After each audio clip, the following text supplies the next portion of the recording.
Jarrad, Ollie's looking all right out there. He's just taking a bit of an overhead mark and looks like the thumb doesn't look too troubling. Yeah, well, obviously it's a week-by-week proposition with him, and obviously still got that fracture in the thumb, and yeah, for him it'll be about sort of getting confidence in handling the footy, and but yeah, we'll get through the week of training, but yeah, good to hear that he's out there touching the footies. So medically, has he been cleared yet? Oh, look, as I said, it's a week-to-week thing, so we know what the issue is. We know that if it was a full rest up, it's a longer period, but these players are pretty resilient, so it's more about obviously managing pain more than anything probably for him, and whether he's confident in handling the footy. So he would get the final call then, I suppose? Yeah, you could probably say that, but I dare say the doctors will have a big say in that too. You've got to look at the bigger picture as well in terms of long-term damage as well. But yeah, once again, it's a week-to-week thing with him. Yeah. So is this stage hopeful rather than anything else? Yeah, we'd love him to be playing, but he's got to be confident in himself and got to tick a few boxes off and obviously get that tick of approval from the doc, and he's got to be comfortable in himself as well. When you say long-term damage, is there a risk of, I mean, obviously if he breaks it again, but as it stands now, if he said I'm okay to play and pain-wise is good, then I mean there's no risk of re-injuring and I think like with any fracture, if you come back slightly earlier, there's always the possibility of re-injuring it. So yeah, it's like any injury, not that in particular, no. Dixon and Motlop, 7 goals between them yesterday, enough to put them in the frame, chance to come back this week. Yeah, it was nice they hit the scoreboard. Proud of the two fellas that they went back with and showed great character, and obviously really helped the Magpies get a good win and played their roles, and that's what we asked of them. So it was really pleasing that they hit the scoreboard, and yeah, once again it's Monday and we'll discuss their names, but the biggest thing was that they went back, touched the footy, put the ball through the sticks, and played with a lot of confidence. Seems like you had a real genuine go on Saturday night. You just couldn't quite get that forward sort of structure, connection, spark, if you like. Is that how you assessed it? Yeah, well, once again, I think we had probably 55 inside 50s, plenty of ball from stoppage. But we had some real good passages of play where we looked really damaging. We gave ourselves plenty of opportunities to have shots on goal, and we obviously just got to get better at finishing our work.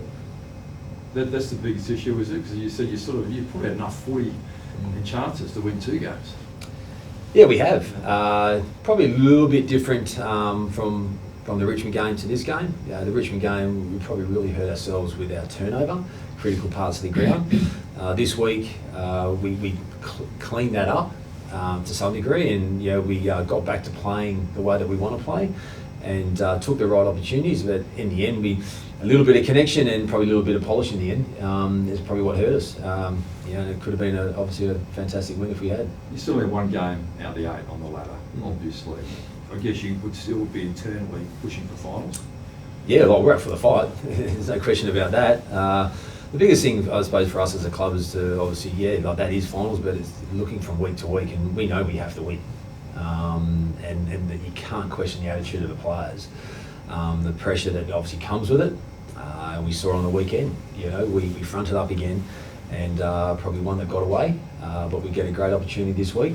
And regardless of the ladder, we just got to make sure we're up for the fight and come out and look forward to getting a win on the board.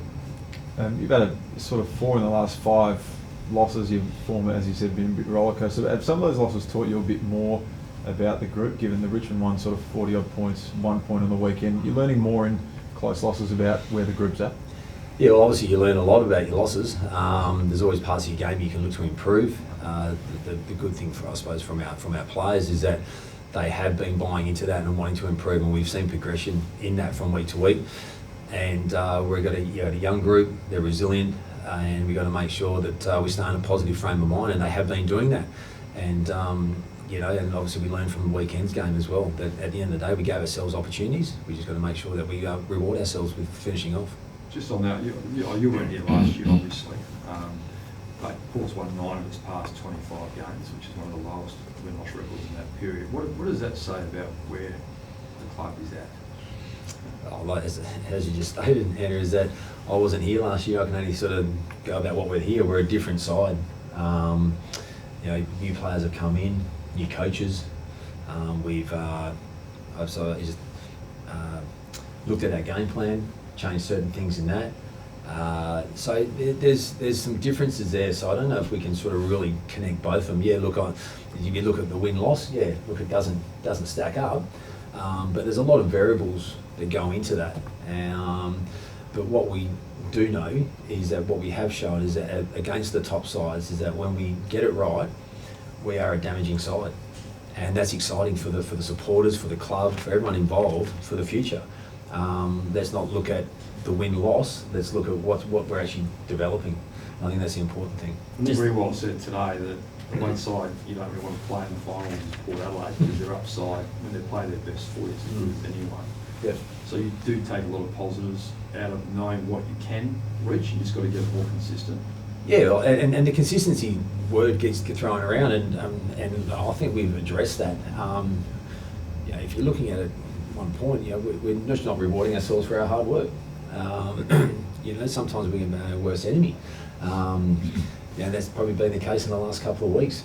And but the one thing about this playing group is that they're very positive, very upbeat, and they're very much in the fight to want to make sure that we get to where we want to get to, whether that's this year or in the future. But I know that one thing is our focus is purely on this week against a quality side in Essendon. So we've got to make sure that we bring that brand of footy and then hopefully it all comes together. Jarrad, when you do have a few losses, which Andrew alluded to, does the coaching group feel that heat as well, I guess, from the outside as well as within? Oh, we're all in it together. You know, it's not Kenny, you're out by yourself and we sort of hiding behind. No, we're all in it together. And I think that's been the real growth in the whole club is that we're really connected in what we're trying to achieve. And, you know, yeah, look, it's, you know, you feel for the players, they go out and give their all. We give them as much information and intel on the opposition to go execute, but also at the same time, our main focus is playing our brand of footy. And we have been doing that. We just probably haven't been hitting the scoreboard and being efficient as much as what we'd like, but that's a team thing. That's not just purely one area, that's a collective 22 players that play. We're all in it together. And you feel like it's close? Of course it's close. We got very close on the weekend. More scoring shots, more inside 50s, a lot of positives in a lot of areas. And at the end of the day, we fell short.